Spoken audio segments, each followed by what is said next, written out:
Bienvenue dans Dieu Podcast Story, l'émission qui vous plonge au cœur de récits les plus captivants et des histoires les plus étonnantes. Installez-vous confortablement et laissez-vous emporter par une aventure audio inoubliable. Chers auditeurs, nous sommes honorés de vous accueillir pour ce premier épisode de Dieu Podcast Story. Votre fidélité et votre patience sont de cadeaux inestimables pour nous. Et c'est avec une profonde gratitude que nous vous invitons à partager cette expérience audio exceptionnelle. Attendez-vous à être surpris, ému et transporté par des histoires qui marqueront votre esprit. Merci de faire partie de cette aventure avec nous. Voilà. Je pense que nous sommes tous prêts pour notre premier voyage dans le monde de découverte. Dans ce nouvel épisode où nous explorons le thème fascinant de pourquoi la fin du monde tarde.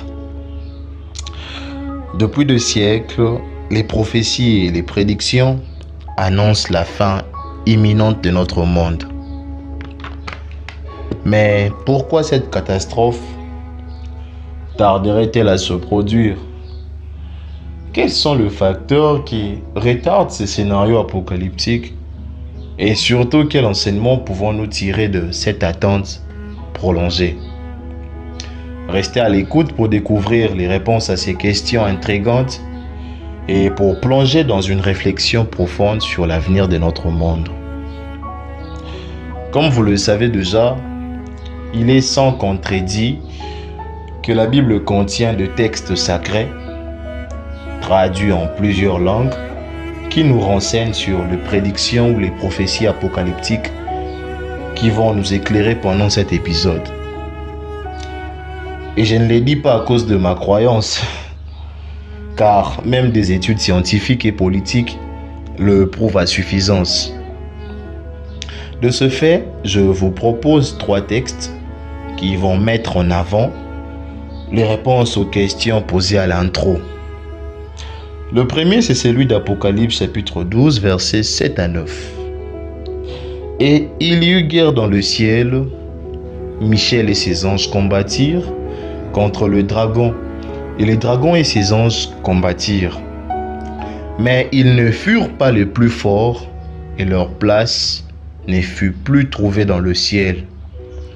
Et il fut précipité, les grands dragons, le serpent ancien, appelé le diable, et Satan, celui qui séduit toute la terre. Il fut précipité sur la terre, et ses anges furent précipités avec lui.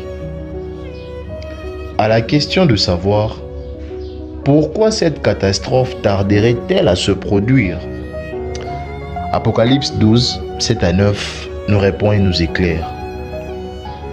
Je ne veux pas vraiment entrer dans le détail de ce passage, mais je veux vous expliquer un détail que la plupart ignorent et qui vous laissera dans l'étonnement. Suivez-moi. D'après les enseignements que j'ai reçus dans mon église au ciel, tous les esprits ne sont pas pareils. Tous les esprits ne sont pas des anges et ne se regroupent pas aux mêmes endroits. Je ne vous dirai pas plus sur ça parce que ce n'est pas notre sujet. Mais retenez avec moi qu'il existe plusieurs catégories d'esprits au ciel. Ouais, il existe plusieurs. Pas qu'un type d'esprit, mais plusieurs types d'esprits. Voilà pourquoi je parle de catégories. Et puisque nous parlons du monde, de notre monde bien sûr, je veux parler de l'esprit qu'on appelle homme. Genèse chapitre 1er verset 27. Dieu créa l'homme à son image. Il les créa à l'image de Dieu. Il créa l'homme et la femme. Quand on parle de la création, on parle de ce qui est invisible. On parle de ce qui est immatériel. Dans Genèse chapitre 2, on dit que Dieu forma l'homme avec l'argile. Mais dans Genèse chapitre 1, on dit que Dieu créa. On sous-entend que l'auteur nous parle de l'esprit. L'auteur l'auteur ne parle pas du corps, mais il parle de l'esprit de l'homme. Alors, cet esprit-là, c'est aussi parmi les esprits types qu'il y a dans le ciel. Donc, je disais qu'il y a plusieurs catégories d'esprits. Et parmi ces catégories d'esprits, on a aussi cette catégorie d'esprit qu'on appelle homme. Voilà pourquoi j'ai donné le texte de Genèse pour nous éclairer un peu sur ça. Alors, dans une autre version, on dit il les appela hommes.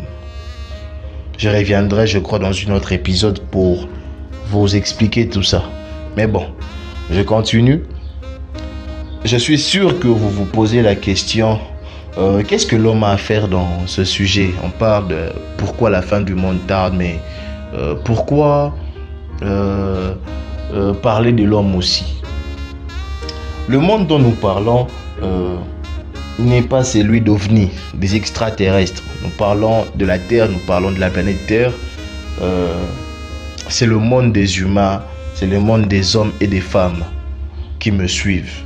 Comme tous ces auditeurs qui sont connectés pour suivre cette émission.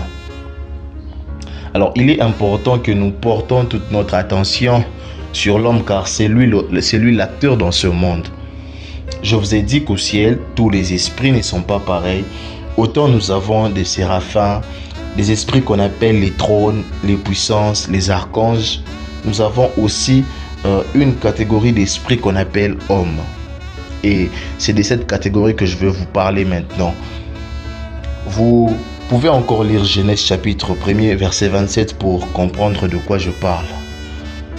Alors, en parcourant les livres d'Apocalypse, pour ceux qui lisent la Bible, vous verrez que l'apôtre Jean a détaillé certains aspects et coins dans le ciel.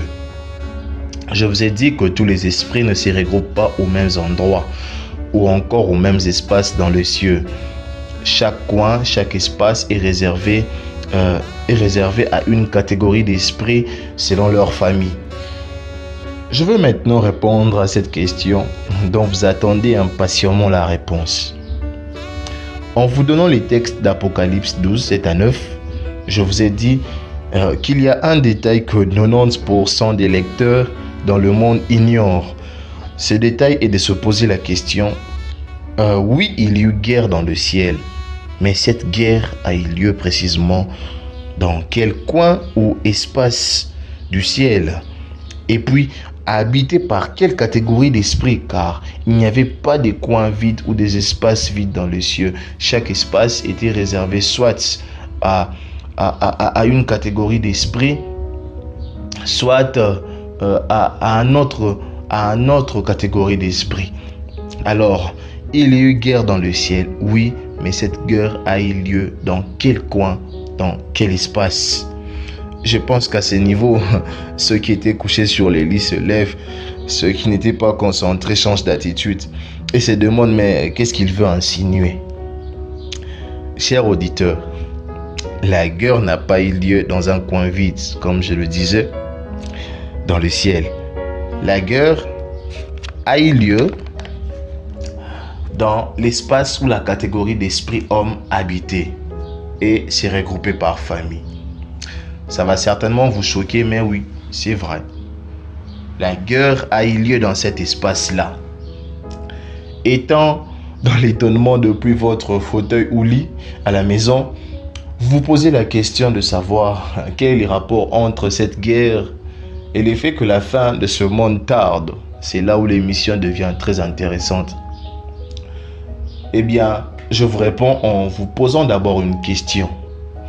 Quelle est cette nation victime d'une guerre qui ne déplace pas ses habitants ou qui ne les amène pas momentanément dans un camp pour réhabiliter la ville qui a subi des dégâts?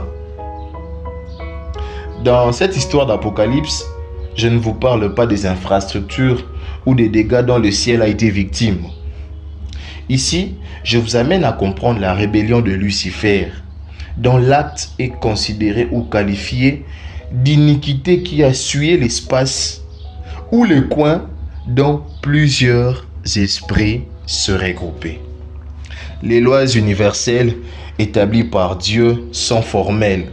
Aucun esprit souillé ne s'approche de Dieu car il est saint. La guerre dans le ciel avait souillé l'espace où s'est regroupée la catégorie d'esprits appelée hommes. Il leur a été conditionné un passage sur la terre pour leur salut. Et ce salut, c'est par Jésus-Christ qui est le chemin, la vérité et la vie. Pourquoi la fin du monde tarde? Je vous réponds maintenant. C'est parce que tous les esprits hommes qui sont dans cet espace ne sont pas encore tous passés sur la terre. Eh oui.